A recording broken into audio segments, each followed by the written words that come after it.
What's up, guys? Um, I'm here to just sort of give my opinions on what I think would make a great NASCAR game.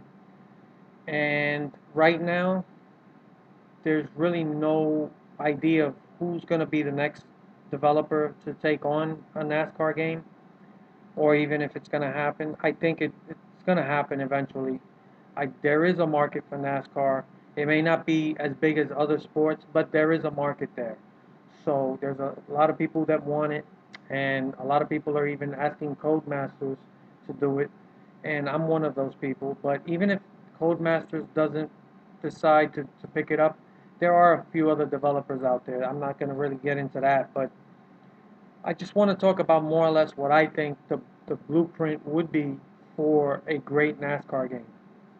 And so far, what we've seen in the PS3 generation and the Xbox 360, NASCAR was not represented very well. Actually, the best games for a NASCAR for a console, you have to go back as far as the PS2 and the original 360, and games like NASCAR Thunder, like 2003, 2004, 2005, and some people even thought 2006 was pretty good. Then after that, EA's NASCAR games went right down the toilet, and those games were right coming into at the time it was the next gen, now it's the current gen, but the PS3 and the Xbox 360. And ever since you had EA, the final games, and then you had Utechnics the past couple of years. None of those games were anywhere near as good as those original games I just mentioned. And unfortunately, even with better hardware, they weren't able to do it. And so Utechnics, I think, is pretty much out. There's rumors out there that they're pretty much done.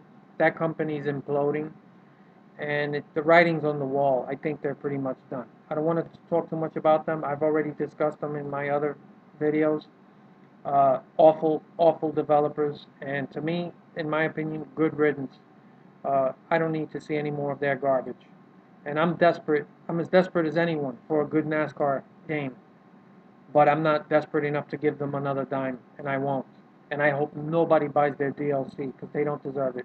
I guarantee you, they're going to try to push DLC before they finally make their announcement that they're done. Because that's the kind of company they've proven themselves to be. That being said, I want to move on to what I think is the perfect blueprint for a really great NASCAR game. Now, it's just my opinion, and I'm sure other people will have their own ideas, and I'd like to see those ideas in the comment section. But I'm going to start off with what I think. Let me get the online out of the way, and the reason I want to get that out of the way first is because I'm more of an offline career mode player. For me, that is the most important part of these games. Online is just as important, but I still lean a little more for offline. As far as a gaming experience, there are things that you get offline that you can't get online. That being said, online, obviously, and I'm talking about next gen. I don't even think you're going to see another NASCAR game on current consoles. It's going to be PS4, Xbox One, and PC. And it should be if you want to get the best experience possible. This is for whatever developer out there is even considering developing a NASCAR title. You got to first of all learn from your Technic's mistakes. Here's their biggest mistakes. They focused a little too much on the online, and in spite of all their boasts of how deep and immersive the career mode was going to be, that was all a lie. The career mode is just basically you're going from one race to the next. There isn't much to keep you interested. There's no sense of accomplishment, no statistics. Believe it or not, for all of their games, they no matter how much I complained about it or anybody else, you develop a sports game with no statistics. That is beyond asinine. and I can't believe that they got away with it for as long as they did. And I'm surprised more people didn't complain about it. But what can I tell you? That being said, those are some of the biggest mistakes. You need a deep and immersive career mode. There's nothing about that in any of you Technics games. And even the online was a mess, and they didn't even deliver what they promised, which was exciting even to me, who's not an online guy, which was this new league mode, which was supposed to be full of statistics and keep track of everything and give you the ability to run a league in an organized fashion. And that was wow. I was like, when I heard that, I was interested. Never happened. It everyone I spoke to doesn't even use it because it doesn't work right, and they're still doing it the old school way, keeping logs of it themselves. Ridiculous. But anyway, for a next gen console, as far as the online, you got to do what your Technics failed to do, which is have an organized league mode where you can get X amount of people, whether it's 32 people or 16. I think as important as it is to get more people online, it's more important to have a smooth, well-oiled running online mode with as little glitches as possible. So if that means that you still only have 16 players, but you can have it running smoothly without any big issues, that's a much more preferable experience to me than to log in or force feed 32 players and then have a big mess. So whichever a developer is able to make happen smoothly, I would go with that. Assuming it's just 16 guys, fine. There's no reason I don't think that you can't get 32 guys with the hardware capabilities of the next gen. Again, I'm not an expert on hardware or even computers or PCs or anything like that. All of my opinions are based strictly as a gamer. I'm just a gamer. I don't really fully understand the internals of a PC or what what's required to make certain things really work well. But a smooth running online with a minimum of 16 players, the ability to have it organized with all the statistics required to have a season mode, and that would make it interesting for me. Okay, and have trophies and all kinds of stuff after each race, where every race that you won, you have a trophy, something there that makes it feel more than just a bunch of guys running in a race and then I'm off to the next race. I don't want to get into anything else about the online because, like I said, I hardly ever play online. It's not really my interest, and I'm sure other people will have ideas. But I think as long as it's running smoothly and you can have a good amount of people in there, and you don't have all these crazy glitches, I think that's good enough for me for now. The rest of any online ideas I'll leave to you guys, but that's out of the way. Now here's for me the meat and potatoes of any sports game. Okay, the offline career mode. Okay, why do I feel so strongly about it? Because that is what makes you feel a sense of accomplishment. That's what gives you immersion, that you're a part of something, right? Rather than just, okay, here I am in career mode and I'm just going from one race to the next, and really that's all it feels like. You're just going through the motions. There's no payoff. There's nothing that makes you feel a sense of accomplishment. And for example, I want to bring up two games that I think nail career mode, and that's what I think. Whatever developer wants to develop a NASCAR title, and you want to do a proper career mode, these are the two games or franchises, I should say, that you should really take a deep look at because they get it. This is what makes these games so great. MLB The Show, that franchise, and NBA 2K from 2K Sports. Those two franchises are great. They're deep, they're immersive, and just YouTube either one of these games, and you're gonna see more videos about all of the side stuff in the career mode than you will about actual games. I mean, the games are great, and you gotta have, great gameplay that makes it fun. But if there's nothing that's tied in with it to make you feel like you're part of a real career and someone that exists, then you're not doing enough. And that's what the key is to these games and why they're great, because there's so much in there that just makes you feel like you're really part of something, a part of Major League Baseball, a part of the NBA. You start off, you create a custom character that represents you. Okay? Who doesn't like that? And if the character is fictional, but it's you, and you're starting at the bottom. That's what sports, that's when it's at its best. You don't just come in and all of a sudden, you're just playing a game or running a race. No, you're starting off somewhere in the bottom. You know, you're just trying to get a ride in NASCAR. You're not well known. So in MLB The Show, you start off as somebody who's just signed to an organization in the minor leagues, and you play. And depending how well you do in the minors, you get contract offers, or you're brought up to the major leagues, depending how you play, and you own your skills. Okay, you hone your skills, and you get better at certain statistics, and you just get better. And that's the career building aspect, and it gets you really into it, and you look forward to finally making it to the majors and trying to get on a specific team of your choice. And that career progression is everything. That's what makes those games great. You take that out of it, it's just another game. So custom character creation. I start off in NBA is the same thing. You start off, you play in a rookie game, and depending how you play, you get drafted in the NBA draft.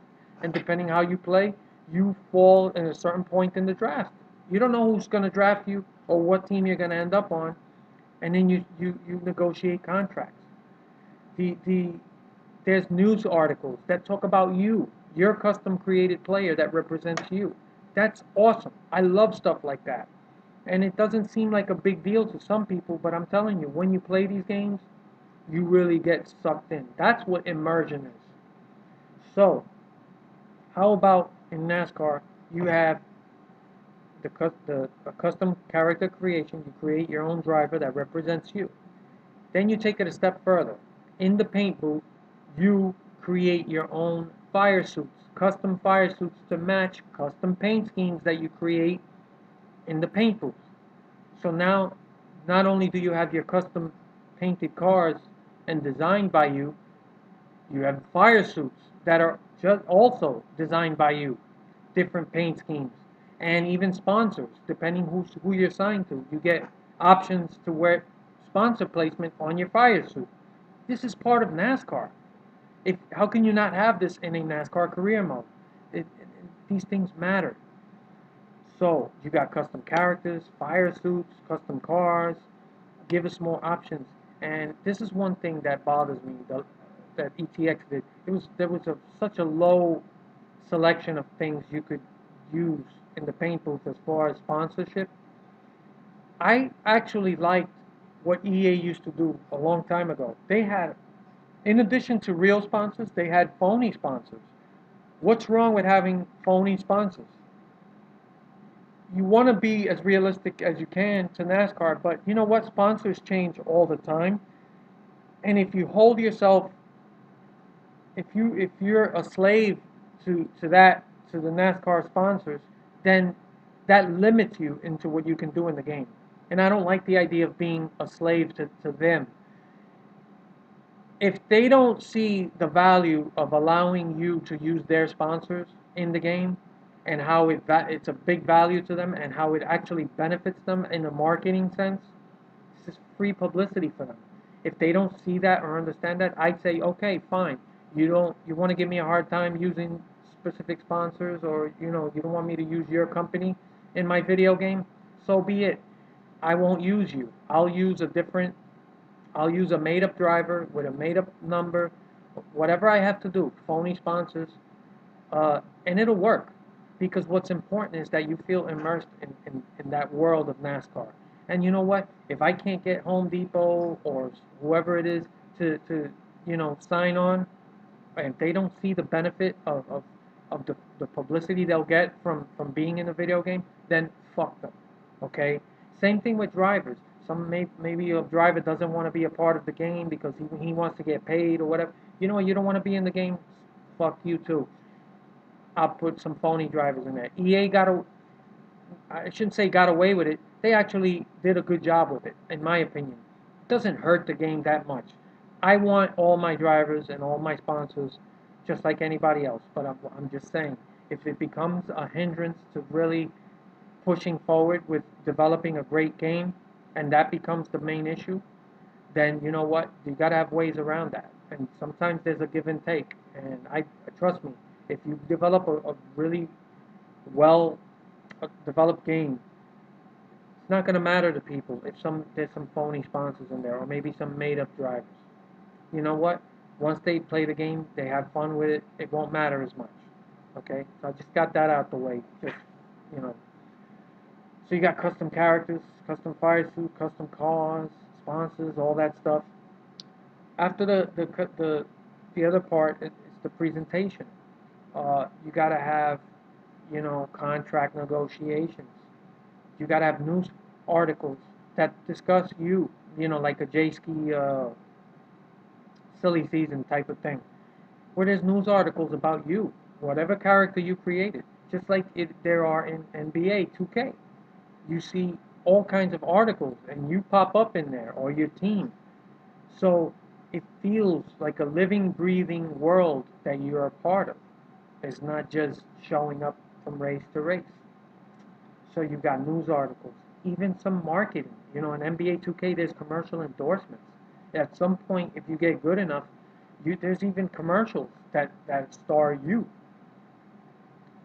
I still remember the first time I saw a commercial with my custom created character. I was blown away. I thought that was awesome.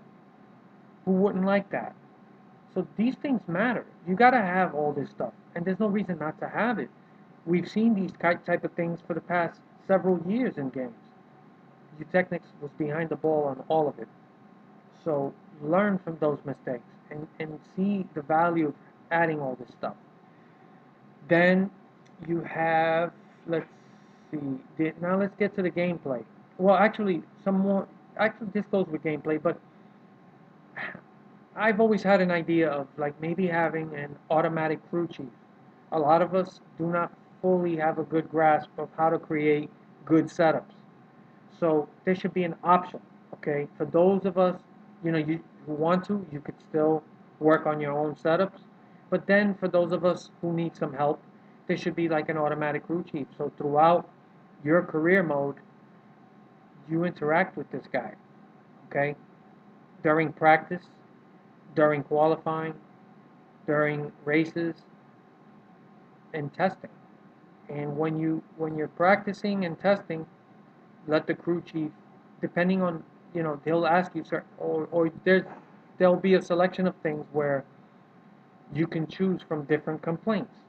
Tight on entry, loose on exit, whatever, need more grip, or, and then depending on what complaints you choose, the crew chief will then make the decisions for you, and he'll explain it to you. So he'll say, okay, we're going to go 2 rounds up on the track bar, or we're going to add a right spring rubber on the rear, or this or that, or we're going to change the shocks, or we'll put lower, higher pressure springs in the right front, and explain what that'll do to the car, and have this happen also during pit stops. So not only is this immersive and it feels realistic, but you also learn something rather than just try in vain to come up with setups and just hit and miss, and writing stuff down and trying to keep a log of what you did. It just becomes a chore. That's not fun. So I always like the idea of maybe having some sort of automatic crew chief. But if you can't do that, at the very least, have a well-detailed page where you choose all your adjustments and how, or whatever changes you're making to the setup on a car, and have though every little change should be fully explained or briefly but clearly explained on what this is going to do to the car and what what the desired effect is, and you have a better idea of what you're doing. So that's important, I think. As far as gameplay, the graphics have to be good. I'm not going to say another word about it. That's obvious. Everybody expects better graphics. Everybody wants better graphics. So I expect really decent graphics, especially with these next gen consoles. The physics of the car have to be on point. And the most important thing in the entire game is the actual racing and the AI. How does the AI behave? They have to have awareness. The things that were lacking with Eutechnic's version, AI had no awareness. They ran on rails. They checked up at the wrong time. They never seemed to know you were there. And they would just ram through you or brake check you if they were in front of you, and they ran on rails. You could not move them. They were like tanks. It was just, I'm not going to say another word about it. Eutechnics fucked that whole game up, and the AI was one of the worst things about it. But you gotta have the AI working properly. That means the awareness has to be spot on. They need to know where you are at all times.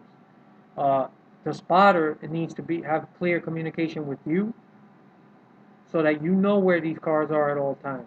The spotter is important, and the AI needs to every once in a while change the line. You know, they can't run on rails lap after lap after lap and never make a mistake. You know, it's hard to concentrate and run perfect laps, and it should be hard for the AI too.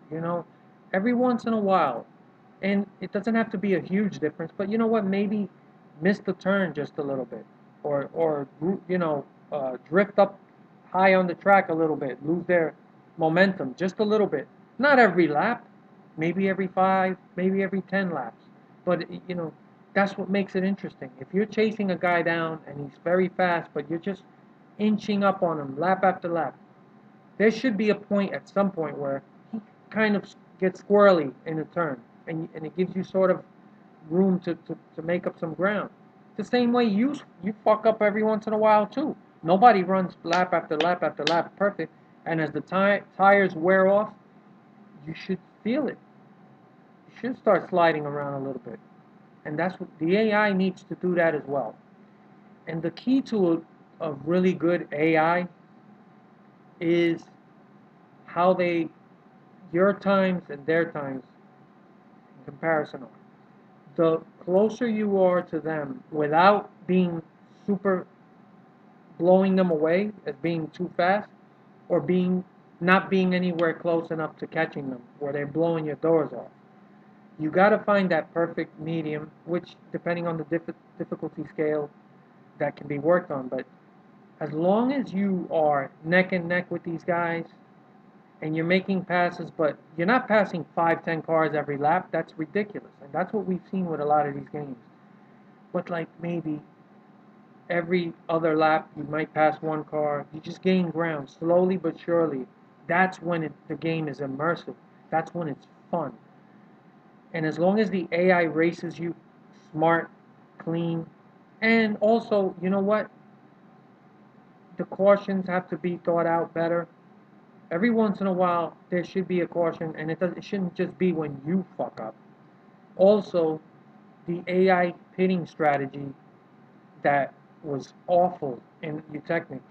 You know, the caution would come out, you would pit, everybody would stay out, then a bunch of cars would come in right after the green flag is ridiculous. It makes zero sense.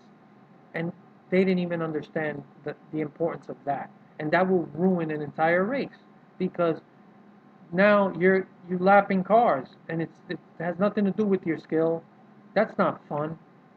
So the AI pitting strategy has to be spot on. These guys got to know when to pit. If they have a certain amount of laps on their tires and the caution comes out, they need to pit, just like in real life. So the pit strategy, the pit cycles, the pit crew, everything has to work. So these are the things that I think are vital to a career mode and just the overall racing of the game and the presentation. I left out a couple things I'm gonna mention real quick. The other stuff for the presentation that really would help: pre-race run lineup rundown. As you're doing your warm-up laps, you go down the field, and the commentators would literally say, starting in the 43rd spot, so and so, and work their way down all the way to the pole position guy. And when they get to your guy, they can't mention you by name, but mention you by number. So if you chose the number 26, they could say, okay, the number 26 car is on the outside of row 10, starting in the 20th spot. And last week at Loudon, he finished 18th. He's got to do better this week. Throw in stuff like that. That is huge. Okay, and this shouldn't be too hard to do that because the the the AI should know where you finished in your previous race. So add that to the commentary. Then post race, depending how you finish. First of all, victory lane celebration. You got to have a couple different celebrations, one for each track. Then, if you finish in the top five, you have a quick uh, pit road interview. Okay, in NBA 2K, there are post-game interviews, and how you answer affects a lot of things. Your popularity in the league, how your teammates think of you, and this stuff comes up in contract negotiations. Everything matters. Everything's tied in, and that's what's so important about having a deep and immersive presentation to the career mode. That makes all the difference. So if you finish in the top five, then a quick shot of you getting out the car, in pit road, and then have a reporter come to you real quick. Hey, how was that finishing? You finished fourth, blah, blah, blah. And then give you a couple of quick answers. Then you could choose one. All right? And if you choose you could be a douchebag. And that makes you sort of a bad guy. And maybe the fan, you get certain types of fans or less fans. Or you could choose to be like a really cool guy or always give the right answer or something funny in there. Then if you finish in the top 10, there's different scenarios. But if you finish like in the top 20 or worse, now you have some negative pit road reactions. Have other drivers come up to you and give you a shove, and sort of have guys come and break it up, and then you'll get a quick little interview. Hey, Kyle Busch just came over here and gave you a shove and had some words with you. What happened out there?